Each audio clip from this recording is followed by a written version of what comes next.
Hi students, in last lecture we have seen the types of forces which were contact forces and non-contact forces, also conservative forces and non-conservative forces. These forces we have seen.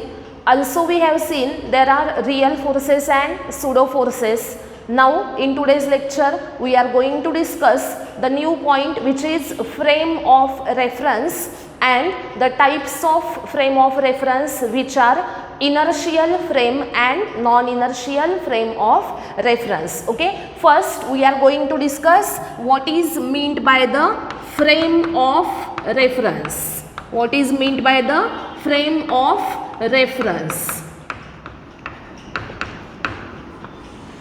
Frame of reference म्हणजे काय? हा जो point आहे हा मी तुम्हाला relative motion हा third टॉपिकमध्ये आपण एक कन्सेप्ट पाहिलेला आहे. त्याच्यामध्ये फ्रेम ऑफ रेफरन्स हा पॉइंट मी तिथे सांगितलेला होता बघा. फ्रेम ऑफ रेफरन्स म्हणजे काय असते तर एखाद्या कारचं स्पीड आहे सपोज, ते कारचं स्पीड कार ए असेल तर कारचं स्पीड आपण कसं सांगतो VA. त्यानंतर कार बी असेल आणि कार बीचं स्पीड तुम्हाला विचारलं असेल तर आपण कसं सांगणार VB.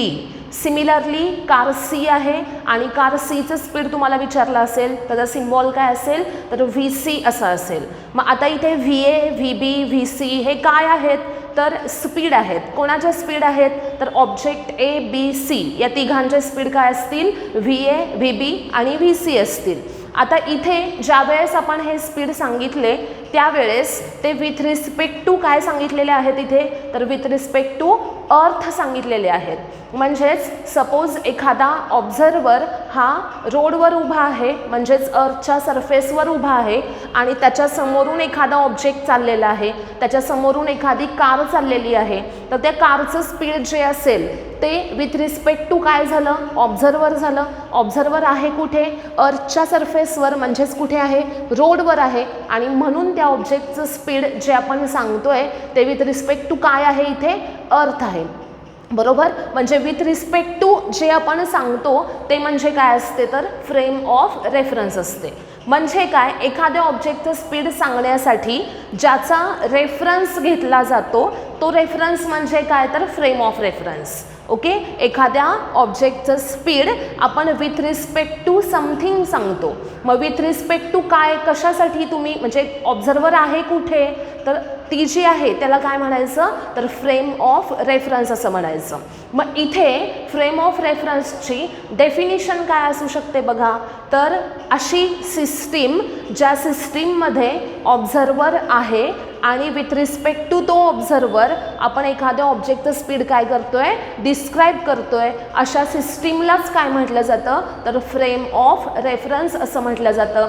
मग फ्रेम ऑफ रेफरन्स म्हणजे काय आहे तर it is the system of coordinates. आता आपल्याला जनरली माहिती आहे बघा की कोणतीही सिस्टीम ही कशाची बनलेली असते कोऑर्डिनेट्सपासून तयार झालेली असते. मग इथे काय आहे तर सिस्टीम ऑफ कोऑर्डिनेट्स ऑफ ही आहे कुणाची सिस्टीम तर ऑब्झर्वरची सिस्टीम आहे.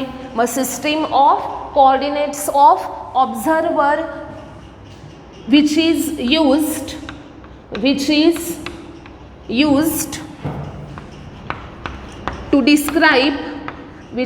used to describe motion of object, which is used to describe the motion of object is called as the frame of reference. बघा सोपा आहे. सिस्टीम कशाची बनलेली असते कोऑर्डिनेट्सची, पण ती सिस्टीम कुणाची आहे तर ऑब्झर्वरची आहे. म्हणजे तो ऑब्झर्वर जो आहे त्या सिस्टीममध्ये लोकेटेड आहे. बरोबर, म्हणजे सिस्टीम आहे कोऑर्डिनेट्सची पण त्या सिस्टीममध्ये कोण आहे ऑब्झर्वर आहे आणि ही सिस्टीम जी आहे ती कशासाठी यूज केली आहे तर it is used for describing the motion of object. ऑब्जेक्टचं मोशन डिस्क्राईब करण्यासाठी ही सिस्टीम जी यूज केलेली आहे जिथे ऑब्झर्वर लोकेटेड आहे अशा सिस्टीमलाच काय म्हटलं जातं तर फ्रेम ऑफ रेफरन्स असं म्हटलं जातं. ही डेफिनिशन आहे फ्रेम ऑफ रेफरन्सची. आपल्याला मीनिंग लक्षात राहिलं पाहिजे. मीनिंगमध्ये मी काय सांगितलं फ्रेम ऑफ रेफरन्स म्हणजे काय असते सिस्टीम असते. बरोबर, सिस्टीम कशाची असते कोऑर्डिनेट्सची. त्या सिस्टीममध्ये कोण लोकेटेड आहे, ऑब्झर्वर लोकेटेड आहे आणि ती सिस्टीम यूज कशासाठी केलेली आहे तर एखाद्या ऑब्जेक्टचं मोशन डिस्क्राईब करण्यासाठी ती सिस्टीम इथे यूज केलेली आहे.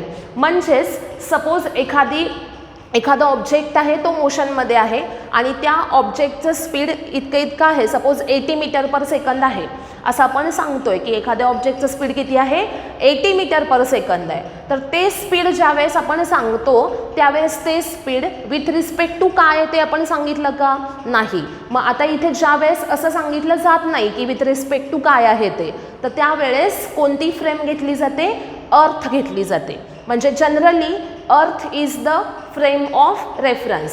जनरली कोणती फ्रेम कन्सिडर केली जाते तर अर्थ ही फ्रेम ऑफ रेफरन्स कन्सिडर केली जाते. ओके, म्हणजे ज्यावेळेस एखादा ऑब्जेक्ट डी आहे आणि त्या ऑब्जेक्टचं स्पीड 80 मीटर पर सेकंद आहे तर त्यावेळेस त्या ऑब्जेक्ट डीचं स्पीड हे विथ रिस्पेक्ट टू काय असेल तर अर्थ असेल. हे लक्षात ठेवा सगळ्यांनी. ज्या वेळेस आपल्याला फ्रेम ऑफ रेफरन्स डिस्क्राईब केली जात नाही, सांगितली जात नाही, त्यावेळेस तिथे ती फ्रेम ऑफ रेफरन्स कोणती घेतली जाते तर अर्थ ही फ्रेम ऑफ रेफरन्स घेतली जाते. ओके, मग आता इथे फ्रेम ऑफ रेफरन्स म्हणजे आपल्याला काय कळालं, काय आहे तर ऑब्जेक्टचं मोशन डिस्क्राईब करण्यासाठी जी सिस्टीम यूज केली आहे. म्हणजेच ऑब्झर्वर ज्या सिस्टीममध्ये लोकेटेड आहे, जो त्या ऑब्जेक्टचं मोशन स्पीड ऑब्झर्व करतोय त्या सिस्टीमलाच काय म्हणायचं तर फ्रेम ऑफ रेफरन्स असं म्हणायचं. आता याच्यामध्ये मी तुम्हाला एक्झाम्पल सांगितलेली होती रिलेटिव्ह मोशनमध्ये. सपोज व्ही ए आहे speed of object A, V B speed आहे ऑब्जेक्ट बीचं. आता इथे ऑब्जेक्ट म्हणजे आपण कार आहे असं समजूया. कार एचं स्पीड आहे व्ही ए, कार बीचं स्पीड आहे व्ही बी आणि आपण व्ही ए बी लिहिलं तर काय येणार सांगा मला. व्ही ए बी म्हणजे काय असणार तर speed of car A with respect to car B. म्हणजे इथे स्पीड कुणाचं आहे, कार एचं स्पीड आहे आणि विथ रिस्पेक्ट टू कोण आहे तर कार बी आहे. आता सपोज आपण असं इथे अज्युम केलं की जर दोन्ही ऑब्जेक्ट हे सेम डायरेक्शनमध्ये मूव्ह होत असतील तर आता हे आपण पाहिलेलं आहे बघा की एका कार एमध्ये तुम्ही आहात, कार बी तुमच्या बाजूनी चालली आहे. किंवा आपण उलटं घेऊया, तिथे सपोज तुम्ही कार बीमध्ये बसलेला आहात आणि कार ए जी आहे ती तुमच्या बाजूने तुम्हाला क्रॉस करते. म्हणजे काय होतं बघा, सपोज तुम्ही कशामध्ये आहात सांगितलं मी, कार बीमध्ये आहात. कार ए तुमच्या बाजूनी चाललेली आहे आणि तुम्हाला कार एचं स्पीड किती आहे विचारलं तर इथे काय होतं बघा, ज्यावेळेस सेम डायरेक्शन आहेत, आपल्या बाजूनी आपल्याला कोणीतरी क्रॉस करून जातं, त्यावेळेस आपल्याला आपल्या आणि त्या कारच्या स्पीडमधला डिफरन्स किती आहे तेवढाच फील होतो. म्हणजे समजा सपोज मी ज्या कारमध्ये आहे त्या कारचं स्पीड आहे 80 किलोमीटर पर आवर. माझ्या बाजूनी मला एखादी कार ओव्हरटेक करते आणि तिचं स्पीड आहे सपोज 100 किलोमीटर पर आवर. माझ्या कारचं स्पीड किती आहे 80 किलोमीटर पर आवर. कार चाललेली आहे आणि मागून एखादी कार आली, मला ओव्हरटेक करून पुढे निघून गेली. तिचं स्पीड किती आहे 100 किलोमीटर पर आवर आहे आणि ती कार जी आहे ती कार ए आहे जी मला ओव्हरटेक करून गेली आणि मी कशामध्ये आहे तर कार बीमध्ये आहे. मग आता मी कार बीमध्ये आहे आणि मला कोणाचं मोशन ऑब्झर्व करायचं आहे, कार एचं. मग इथं काय होतं तर कार ए किती स्पीडनं गेली हे मला फील होणार तर आमच्या दोघांच्यातला डिफरन्स. म्हणजे कार बी म्हणजे मी बसली आहे त्याच्यामध्ये, किती आहे स्पीड 80 किलोमीटर पर आवर. माझ्यापेक्षा किती जास्त स्पीडनं ती बाजूची कार चालली आहे, माझं स्पीड 80, शेजारून कार चालली आहे 100, दोघांच्यातला डिफरन्स 20 बरोबर. म्हणजे मला काय फील होणार आहे तर बाजूनी जी कार गेली मला ओव्हरटेक करून ती किती स्पीडनं गेली 20 किलोमीटर पर आवरनी.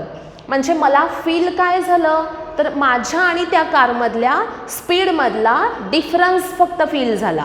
म्हणजे ज्या वेळेस दोन ऑब्जेक्ट सेम डायरेक्शनमध्ये मूव्ह होतात त्यावेळेस त्यांच्या स्पीड्समध्ये काय केली जाईल, सबट्रॅक्शन केली जाईल.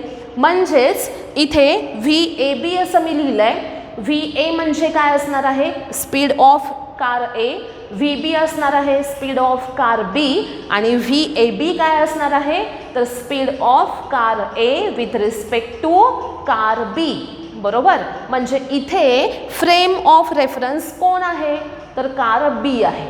बरोबर, म्हणजे व्ही ए बी आपण रीड कसं करतो speed of car A with respect to car B, म्हणजे विथ रिस्पेक्ट टू कोण आहे कार बी आहे. म्हणजे इथे कार बी ही काय झाली फ्रेम ऑफ रेफरन्स झाली. आता सपोज मी असं लिहिलं व्ही बी ए, आता इथे मी लिहिलंय की सेम डायरेक्शनमध्ये मूव्ह होतात. तर व्ही ए बी कसं काढायचं तर V A minus V B करायचं. व्ही बी ए कसं काढायचं V B minus V A करायचं. व्ही बी ए कसा काढायचा V B minus V A. V B A म्हणजे काय तर speed of car B with respect to car A. म्हणजे इथे हे स्पीड कुणाचं आहे कार बीचं आहे. विथ रिस्पेक्ट टू कोण आहे कार ए आहे. म्हणजे विथ रिस्पेक्ट टूच्या पुढे आपण जे यूज करतोय ती काय असणार आहे इथे फ्रेम ऑफ रेफरन्स. म्हणजे व्ही बी ए आहे speed of car B with respect to car A, म्हणजे कार ए इथे काय झाली फ्रेम ऑफ रेफरन्स झाली. म्हणजे या एक्झाम्पलमध्ये V A B speed of car A with respect to B आहे, म्हणजे कार बी ही फ्रेम ऑफ रेफरन्स आहे. आणि या एक्झाम्पलमध्ये व्ही बी ए आहे याचा अर्थ speed of car B with respect to A आहे, म्हणजे इथे विथ रिस्पेक्ट टू ए म्हणतोय आपण, म्हणजे कार ए इथे काय झाली तर फ्रेम ऑफ रेफरन्स झाली. सेम डायरेक्शन असेल तर त्यांच्या स्पीडची काय होणार आहे इथे सबट्रॅक्शन होणार आहे. आणि याच केसमध्ये जर अपोजिट डायरेक्शनमध्ये जर दोन ऑब्जेक्ट मूव्ह होत असतील आणि आपल्याला व्ही ए बी आणि व्ही बी ए काढायचं आहे तर आपण काय करणार V A plus V B आणि इथे V B plus V A. काय केलं अपोजिट डायरेक्शन असतील तर त्यांच्या मॅग्निट्यूडची काय होणार आहे ॲडिशन. मग V A B is equal to काय असेल V A plus V B. V B A काय असेल V B plus V A. सगळ्यांच्या लक्षात आलं का बघा. सेम डायरेक्शन स्पीडच्या मॅग्निट्यूडची सबट्रॅक्शन होईल. अपोजिट डायरेक्शन स्पीडच्या मॅग्निट्यूडची ॲडिशन होईल. ओके, आणि हे जे आहेत V A B V B ए हे जे आहेत हे रिलेटिव्ह वेलॉसिटी आहेत. आणि रिलेटिव्ह वेलॉसिटी आपण असं का म्हणतो का तर रिलेटेड टू समथिंग आहेत. बरोबर, म्हणजे विथ रिस्पेक्ट टू समथिंग आहेत आणि विथ रिस्पेक्ट टूच्या पुढे आपण जे घेतोय ती म्हणजे काय आहे तर फ्रेम ऑफ रेफरन्स आहे. ओके, म्हणजे कार एचं स्पीड सांगण्यासाठी मी इथे कार बीचा रेफरन्स घेतला, म्हणजे कार बी झाली frame of reference. Similarly V B A ज्या वेळेस आपण घेतो तेव्हा स्पीड कोणाचं आहे इथे कार बीचं आहे. विथ रिस्पेक्ट टू काय आहे हे ए आहे. मग विथ रिस्पेक्ट टू ए म्हणजे ए कार एचा इथे काय घेतला आपण रेफरन्स घेतला आणि त्यामुळे कार ए इथे काय झाली तर फ्रेम ऑफ रेफरन्स. सगळ्यांच्या लक्षात आलं का बघा. फ्रेम ऑफ रेफरन्स हा पॉईंट आपल्याला इथे समजला असेल. फ्रेम ऑफ रेफरन्स म्हणजे काय तर एखाद्या ऑब्जेक्टचं स्पीड डिस्क्राईब करण्यासाठी आपण ज्या फ्रेमचा किंवा ज्याचा रेफरन्स देतो जिथे ऑब्झर्वर आहे त्या सिस्टीमचा आपण रेफरन्स देतो आणि ती सिस्टीम जी आहे तिला काय म्हटलं जातं फ्रेम ऑफ रेफरन्स. मग अशा वेळेस ज्या वेळेस इथं कुणीही नाही आहे म्हणजे व्ही ए म्हणजे काय आहे speed of car A, V B म्हणजे काय आहे स्पीड ऑफ कार बी. मग विथ रिस्पेक्ट टू कोण आहे सांगितलं का मी नाही सांगितलं. मग अशा केसमध्ये ज्या वेळेस विथ रिस्पेक्ट टू कुणीही आपण सांगत नाही त्यावेळेस तिथे कोण असते अर्थ असते. ओके, म्हणजे in general frame of reference कोणती कन्सिडर केली जाते तर अर्थ. Generally earth is considered as the frame of reference. Okay, आता हे झालं फ्रेम ऑफ रेफरन्स म्हणजे काय. आता फ्रेम ऑफ रेफरन्स जी आहे तिचे दोन टाईप असतात. एक आहे इनर्शियल फ्रेम आणि सेकंड आहे non inertial frame. Types of frame of reference याच्यामध्ये फर्स्ट टाइप आहे inertial frame of reference. Inertial frame of reference. आता इनर्शियल म्हणजे काय आणि नॉन इनर्शियल म्हणजे काय. Inertial frame of reference is the one in which Newton's first law of motion, Newton's first law of motion is obeyed. आता अशी frame of reference ज्याच्यामध्ये न्यूटनचा first law of motion obey केला जातो त्या फ्रेमला काय म्हणायचं, इनर्शियल फ्रेम ऑफ रेफरन्स. म्हणजेच या फ्रेममध्ये कोणते फोर्सेस आहेत प्रेझेंट, रियल फोर्सेस. त्यानंतर सेकंड फ्रेम आहे बघा, non inertial frame of reference. Second frame आहे non inertial frame of reference. आता non inertial frame of reference म्हणजे काय असते, तर ज्याच्यामध्ये Newton's first law of motion, Newton's first law of motion is not obeyed. Newton's first law of motion is not obeyed. म्हणजेच इथे कोणते forces present असतील, तर सुडो फोर्सेस आर प्रेझेंट. आता हे नीट लक्षात घ्यायचे सगळ्यांनी. इनर्शियल फ्रेम आणि नॉन इनर्शियल फ्रेम हे आपल्याला समजणं खूप महत्त्वाचं आहे. याच्यावर न्यूमरिकल आपल्याला विचारले जातात, एक्झाम्पल्स विचारले जातात. इनर्शियल फ्रेम डेफिनेशन मी लिहिली आहे बघा, the frame of reference in which Newton's first law of motion is obeyed. म्हणजे ज्या फ्रेममध्ये न्यूटनचा मोशनचा फर्स्ट लॉ ओबे केला जातो अशा फ्रेमला काय म्हटलं जाईल, इनर्शियल फ्रेम ऑफ रेफरन्स. आणि याच्या अपोजिट ज्या फ्रेम ऑफ रेफरन्समध्ये Newton's first law of motion obey केला जात नाही अशा फ्रेमला काय म्हटलं जाईल, तर non inertial frame of reference. आता सगळ्यांनी लक्षात ठेवायचं, Newton's first law of motion इथे आपल्याला माहीत असला पाहिजे ना. तर हे समजणार आहे की Newton's first law of motion काय ओबे केला जाणार आहे. Newton's first law of motion काय आहे, तर every object remains in state of rest or in the uniform motion unless it is acted upon by external unbalanced force. हा आहे Newton's first law of motion.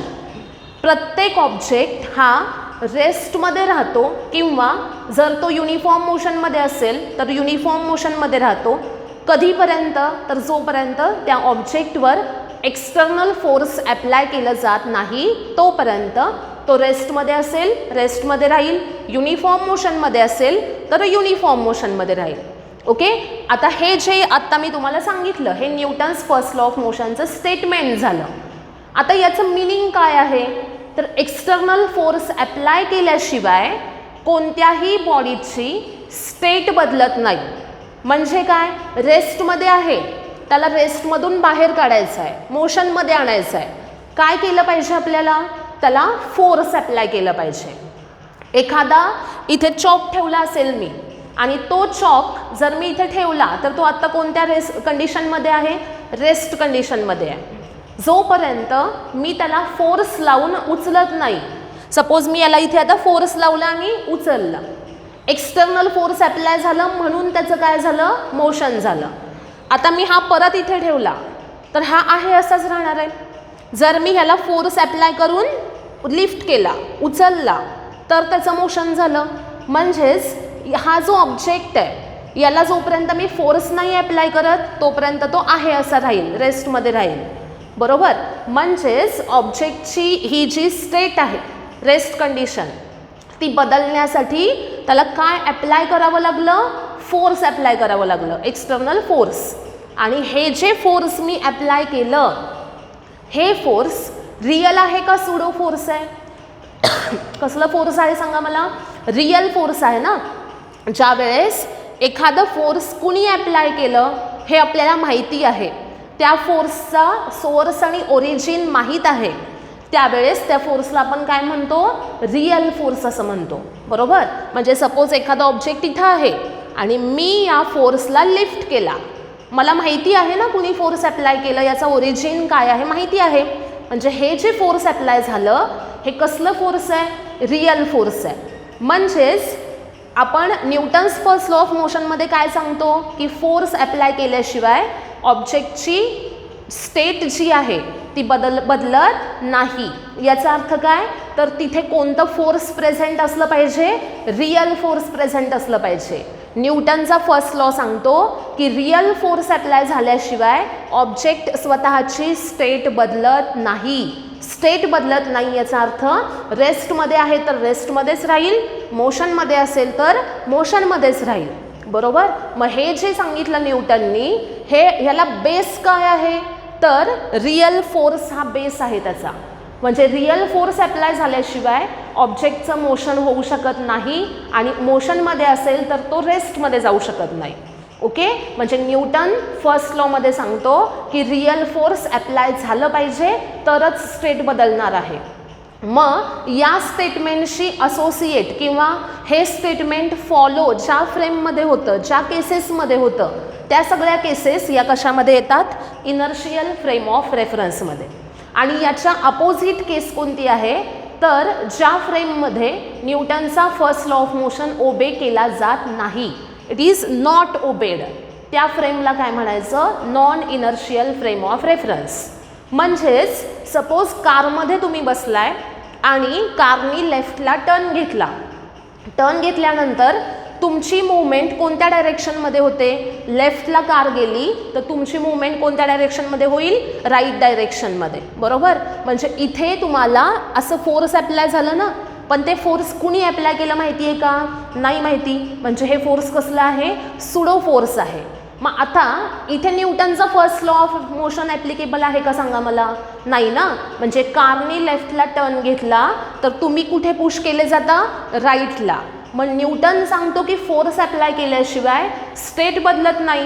Suppose मी रेस्टमध्ये आहे कारमध्ये, पहिल्यांदा stable आहे, कारनी लेफ्टला turn घेतला, मी राईटला पुश झाले, तर या केसमध्ये न्यूटन सांगतो की कुणीतरी फोर्स, रियल फोर्स अप्लाय केल्याशिवाय मूवमेंट होणार नाही. पण इथं मला माहिती नाही आहे की कुणी फोर्स अप्लाय केलं, पण माझ्यावर फोर्स अप्लाय झालं. बरोबर. म्हणजे इथे त्या फोर्सचा सोर्स ओरिजिन माहिती आहे का, नाही माहिती. म्हणजे न्यूटनचा फर्स्ट लॉ जे सांगतो ते इथं ओबे केलं जातं का, न्यूटनचा फर्स्ट लॉ सांगतो काय की रियल फोर्स अप्लाय केल्याशिवाय मोशन होणार नाही आहे. पण इथे काय झालं, तर रियल फोर्स प्रेझेंट नाही आहे इथं, तरी पण काय झालं, तर मोशन झालं.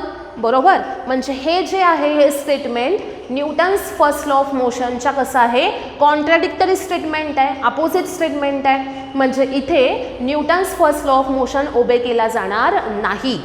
कारमध्ये बसलायत, कारने अचानक ब्रेक दाबला, ब्रेक दाबल्यानंतर तुम्ही कुठे जाता, फॉरवर्ड डायरेक्शनमध्ये पुश केले जाता. बरोबर. तुम्ही पहिल्यांदा रेस्टमध्ये होता, ब्रेक दाबल्या काय झालं, तुम्ही पटकन पुढे पुश केले गेला. मग इथे तुम्हाला मागून ढकललं का कुणी, नाही. म्हणजे इथे रियल फोर्स ॲक्ट झालं का, नाही झालं ना, पण तरी पण तुमचं मोशन झालं. मग न्यूटन सांगतो मोशनसाठी रियल फोर्स पाहिजे, पण इथं रियल फोर्स प्रेझेंट नसताना सुद्धा तुमची मूवमेंट झालेली आहे. बरोबर की नाही. म्हणजे हे जे स्टेटमेंट आहे, इथं तुमचं जे मोशन झालं हे न्यूटनच्या फर्स्ट लॉ ऑफ मोशनच्या अपोजिट आहे. तुमच्यावर रियल फोर्स ॲक्ट होत नाही आहे तरी पण तुमचं मोशन झालं. म्हणजेच इथं तुमच्यावर कोणतं फोर्स ॲक्ट झालं, तर सुडो फोर्स ॲक्ट झालं. मग अशा ज्या फ्रेम ऑफ रेफरन्स आहेत त्यांना काय म्हणायचं, non inertial frame of reference. कळालं का सगळ्यांना. बघा, इनर्शियल फ्रेम ऑफ रेफरन्स म्हणजे काय, नुसतं याचं मिनिंग आपल्याला लक्षात असून उपयोग नाही, याचं आपल्याला रिअल लाईफमध्ये जे एक्झाम्पल्स आहेत त्याच्यात इनर्शियल आणि नॉन इनर्शियल फ्रेममध्ये आपल्याला डिवाइड करता आलं पाहिजे. बघा, पहिल्यांदा मिनिंग बघूयात, मग एक्झाम्पल्स बघूयात.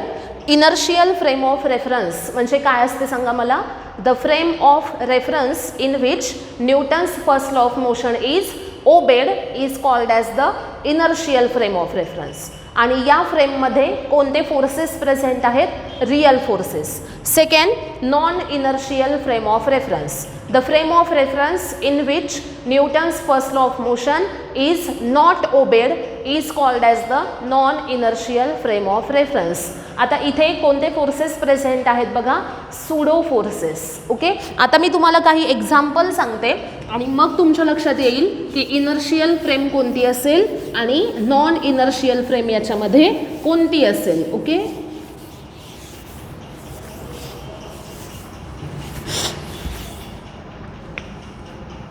बघा, if you are sitting in a car, if you are sitting in a car, तुम्ही कारमध्ये बसलायत. ओके, आणि याच्यामध्ये first case, car is at rest, car is at rest. कारमध्ये बसलायत, कार कशी आहे, पहिल्यांदा रेस्टमध्ये आहे. कार ज्यावेळेस एका जागी रेस्टमध्ये आहे, न्यूटनचा फर्स्ट लॉ काय सांगतो की रेस्टमध्ये असेल तर कोणतं फोर्स अप्लाय केलं पाहिजे, रियल फोर्स अप्लाय केलं पाहिजे. इमॅजिन करा, तुम्ही कारमध्ये बसलात, कारमध्ये बसल्यानंतर कार जर एका जागी थांबलेली असेल तर तुम्ही स्टेबल असता, तुमची मूवमेंट कोणत्याही डायरेक्शनमध्ये इथं होत नाही. कार रेस्टमध्ये असेल, तुम्ही पण रेस्टमध्ये असणार आहे. तुमच्यावर ॲक्ट होणारं फक्त एकच फोर्स प्रेझेंट असेल, जे असेल ग्रॅव्हिटेशनल फोर्स. बरोबर की नाही? कार रेस्टमध्ये आहे, कारमध्ये तुम्ही बसलात, मग तुम्ही पण कशामध्ये आहात, रेस्टमध्ये आहात. रेस्टमध्ये असताना तुमच्यावर ॲक्ट होणारा कोणता फोर्स प्रेझेंट आहे इथे, सिंगल फोर्स, कोणतं, ग्रॅव्हिटेशनल फोर्स इथं प्रेझेंट आहे. बरोबर, तुमच्यावर कोणतं फोर्स ॲक्ट होतं आहे, ग्रॅव्हिटेशनल फोर्स ॲक्ट होतं आहे. आणि हे जे फोर्स आहे हे कसलं फोर्स आहे, रियल फोर्स आहे. कार रेस्टमध्ये असताना तुमच्यावर ॲक्ट होणारं फोर्स हे कोणतं फोर्स आहे, ग्रॅव्हिटेशनल फोर्स आहे. आणि त्यामुळे हे फोर्स कोणता आहे, रियल फोर्स आहे. आणि त्यामुळे तुमच्याशी इथं असोसिएट असणारी फ्रेम कोणती झाली बघा, इनर्शियल फ्रेम ऑफ रेफरन्स. म्हणजे कारमध्ये तुम्ही बसलाय, कार रेस्टमध्ये आहे, तर फ्रेम कोणती आहे, तर इनर्शियल फ्रेम ऑफ रेफरन्स आहे. त्यानंतर याच्यामध्ये आपण सेकंड केस बघूयात. Car is moving with uniform velocity. Car is moving with uniform velocity. आता हे एक्झाम्पल आपण बघूया. युनिफॉर्म व्हेलॉसिटी याचा अर्थ काय, तर व्हेलॉसिटी कॉन्स्टंट आहे. व्हेलॉसिटी कॉन्स्टंट कधी असते, तर ज्यावेळेस त्या व्हेलॉसिटीचं मॅग्निट्यूड आणि डायरेक्शन दोन्ही पण कॉन्स्टंट असतात. एखादा व्हेक्टर हा कॉन्स्टंट कधी राहतो, ज्यावेळेस त्याचं मॅग्निट्यूड आणि डायरेक्शन दोन्ही पण कॉन्स्टंट राहतं, बदलत नाही. त्याच केसमध्ये आपण काय म्हणूया की त्याची व्हेलॉसिटी कशी आहे, कॉन्स्टंट आहे. मग कार सपोज कॉन्स्टंट व्हेलॉसिटीनं म्हणजेच युनिफॉर्म व्हेलॉसिटीनं मूव्ह होतीये.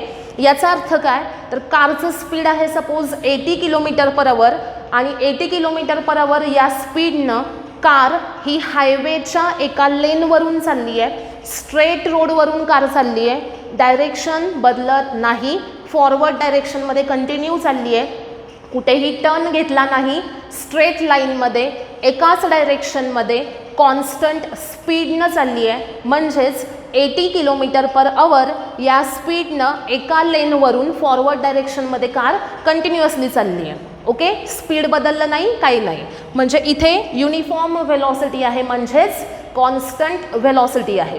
आता तुम्ही कारमध्ये बसलेला आहात, कारनी स्पीड बदललं नाही, डायरेक्शन बदलली नाही, 80 km/h या स्पीडनं कार कॉन्स्टंटली निघाली आहे. तर तुमची कंडिशन आतमध्ये काय असणार आहे, तर तुम्ही रेस्टमध्ये असणार आहात. बरोबर, तुम्ही कारमध्ये बसलाय, स्पीडमध्ये काहीही चेंज नाही, स्पीड कॉन्स्टंट आहे आणि डायरेक्शनसुद्धा कॉन्स्टंट आहे. तर तुम्हाला काय वाटेल की तुम्ही आरामशीर रेस्टमध्ये बसलेला आहात कारमध्ये. बरोबर, म्हणजे तुमची कंडिशन कारमध्ये काय असणार आहे, तर रेस्ट कंडिशन असणार आहे. कार कशी चाललेली आहे, युनिफॉर्म व्हेलॉसिटीनं चालली आहे. मग इथं सुद्धा तुम्हाला लेफ्ट साईडला, राईट साईडला, बॅकवर्ड, फॉरवर्ड असं कोणतं फोर्स ॲक्ट झालं का, नाही झालं. कारण कार कॉन्स्टंट व्हेलॉसिटीनं मूव्ह होती आहे, तुमच्यावर कोणत्याही प्रकारचं सुडो फोर्स इथे ॲक्ट होत नाही. मग इथं कोणतं फोर्स प्रेझेंट आहे, तर इथे सुद्धा या कंडिशनमध्ये सुद्धा तुमच्यावर ॲक्ट होणारं एकच फोर्स आहे, ते म्हणजे आहे ग्रॅव्हिटेशनल फोर्स. आणि ग्रॅव्हिटेशनल फोर्स जे आहे हे फोर्स आहे रियल फोर्स. आणि त्यामुळं फ्रेम कोणती असेल बघा, इनर्शियल फ्रेम ऑफ रेफरन्स. म्हणजे फर्स्ट केस कार रेस्टमध्ये आहे तरी पण फ्रेम कोणती आहे, इनर्शियल. कार सपोज युनिफॉर्म व्हेलॉसिटीनं म्हणजेच कॉन्स्टंट व्हेलॉसिटीनं मूव्ह होते, फ्रेम कोणती आहे, इनर्शियल. आता थर्ड एक्झाम्पल बघूयात. Car takes turn. कारनी सपोज आता टर्न घेतला. आता मला सांगा, कारनी टर्न घेतला, लेफ्टला घेतला असेल किंवा राईटला घेतला असेल. टर्न घेतल्यानंतर तुमच्यावर ॲक्ट होणारं कोणतं फोर्स प्रेझेंट असतं, सुडो फोर्स प्रेझेंट असतं, बरोबर. कारनी टर्न घेतला की त्या टर्नच्या अपोजिट डायरेक्शनमध्ये तुमची मूवमेंट होते आणि त्यामुळे तुमच्यावर ॲक्ट होणारं कोणतं फोर्स प्रेझेंट आहे, सुडो फोर्स. आणि त्यामुळे इथे फ्रेम कोणती आली बघा, non inertial frame of reference. इथे फ्रेम आली non inertial. Fourth example, car applies brakes. Okay, कारने काय केलं, ब्रेक ॲप्लाय केला. तर या केसमध्ये तुमच्यावर ॲक्ट होणारा फोर्स कोणता आहे बघा, सुडो फोर्स. कारने ब्रेक ॲप्लाय केल्यानंतर तुमची मुवमेंट फॉरवर्ड डायरेक्शनमध्ये झाली. कोणता फोर्स ॲक्ट झालं, सुडो फोर्स. आणि त्यामुळे इथे सुद्धा फ्रेम कोणती असेल, नॉन इनर्शियल फ्रेम, बरोबर. त्यानंतर fifth example, car increases speed. Car increases speed. इथे सुद्धा तुमच्यावर ॲक्ट होणारा फोर्स कोणता आहे बघा, सुडो फोर्स. आणि फ्रेम कोणती असेल इथे सुद्धा, नॉन इनर्शियल फ्रेम. कळालं का बघा सगळ्यांना. म्हणजेच ज्या वेळेस कार रेस्टमध्ये आहे, इनर्शियल फ्रेम आहे, कारण तुमच्यावर रियल फोर्स म्हणजेच ग्रॅव्हिटेशनल फोर्स ॲक्ट होतं. कार सपोज कॉन्स्टंट व्हेलॉसिटीनं मूव्ह होते, त्या केसमध्ये सुद्धा तुमच्यावर कोणतं फोर्स ॲक्ट होतं, ग्रॅव्हिटेशनल फोर्स, जे की रियल फोर्स आहे. आणि इथे सुद्धा फ्रेम कोणती असते, इनर्शियल. कारनी टर्न घेतला की तिथं काय झालं, तुमच्यावर सुडो फोर्स ॲक्ट झालं, त्यामुळे फ्रेम कोणती आली, नॉन इनर्शियल फ्रेम. कारनी ब्रेक ॲप्लाय केले, तुमची मूवमेंट फॉरवर्ड डायरेक्शनमध्ये झाली, इथे सुद्धा सुडो फोर्स प्रेझेंट आहे, फ्रेम आहे नॉन इनर्शियल. त्यानंतर कार इन्क्रीजेस द स्पीड. कारनी स्पीड इन्क्रीज केलं, या केसमध्ये तुमची मूवमेंट बॅकवर्ड डायरेक्शनमध्ये होईल आणि इथे सुडो फोर्स ॲक्ट झालं, म्हणजे फ्रेम कोणती आली, नॉन इनर्शियल. कळालं का सगळ्यांना बघा. म्हणजे इनर्शियल फ्रेम कोणत्या केसमध्ये आहे ते लक्षात ठेवायचं, ज्या वेळेस रेस्ट कंडिशन आहे आणि युनिफॉर्म मोशन आहे. युनिफॉर्म मोशनचा अर्थ काय, युनिफॉर्म व्हेलॉसिटी असते. युनिफॉर्म व्हेलॉसिटी म्हणजे काय, कॉन्स्टंट व्हेलॉसिटी आहे. ज्या मोशनमध्ये व्हेलॉसिटी कॉन्स्टंट आहे त्याला आपण युनिफॉर्म मोशन असं म्हणतो, बरोबर. ज्या मोशनमध्ये व्हेलॉसिटी कशी आहे, कॉन्स्टंट आहे, त्याला काय म्हटलं जातं, युनिफॉर्म मोशन. मग ज्यावेळेस ऑब्जेक्ट हा रेस्टमध्ये आहे किंवा युनिफॉर्म मोशनमध्ये आहे, त्या दोन केसमध्ये फ्रेम असते इनर्शियल फ्रेम. आणि टर्न घेतला किंवा ब्रेक ॲप्लाय केले म्हणजेच काय, ब्रेक ॲप्लाय केले म्हणजे काय झालं, स्पीड डिक्रीज झालं. आणि त्यानंतर सेकंड केस कोणती, स्पीड इन्क्रीज झालं. बघा, टर्न घेतला, स्पीड इन्क्रीज केलं किंवा स्पीड डिक्रीज केलं, ह्या ज्या केसेस आहेत, इथं कोणती फ्रेम असेल, नॉन इनर्शियल फ्रेम. आलं का लक्षात. Speed increase, speed decrease, turn घेतला, इथं फ्रेम आहे नॉन इनर्शियल. आणि रेस्ट कंडिशन आणि युनिफॉर्म मोशन या दोन केसेससाठी फ्रेम कोणती असेल, इनर्शियल. आता तुम्हाला एक एक्झाम्पल सांगते मी, की जर एखादं जायंट व्हील आहे. जायंट व्हील म्हणजे काय सगळ्यांना माहिती आहे, जत्रेमध्ये मोठं ते व्हील असतं, जायंट व्हील, बरोबर, आकाश पाळणा. आणि त्याच्यामध्ये तुम्ही बसलायत, तर ती जी आहे ती फ्रेम ऑफ रेफरन्स कोणती असेल, जायंट व्हीलमध्ये तुम्ही बसलाय, जायंट व्हील असं सर्कलमध्ये फिरतंय. मोशन कसलं आहे, सर्क्युलर मोशन. सर्क्युलर मोशन म्हणजे इथे टर्न घेताय ना तुम्ही, बरोबर. सर्क्युलर मोशनमध्ये टर्न घेतले जातात आणि त्यामुळे ती जी फ्रेम असेल ती कोणती असेल, non inertial frame of reference.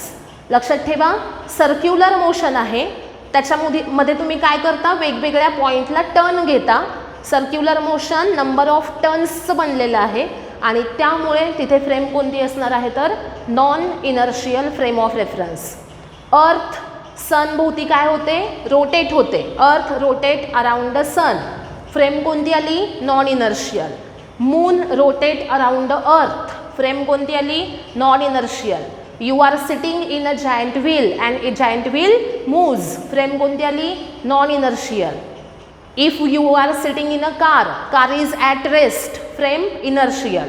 If you are sitting in a car is moving with uniform velocity or it is in uniform motion, frame कोणती आली? inertial. car takes turn, non inertial.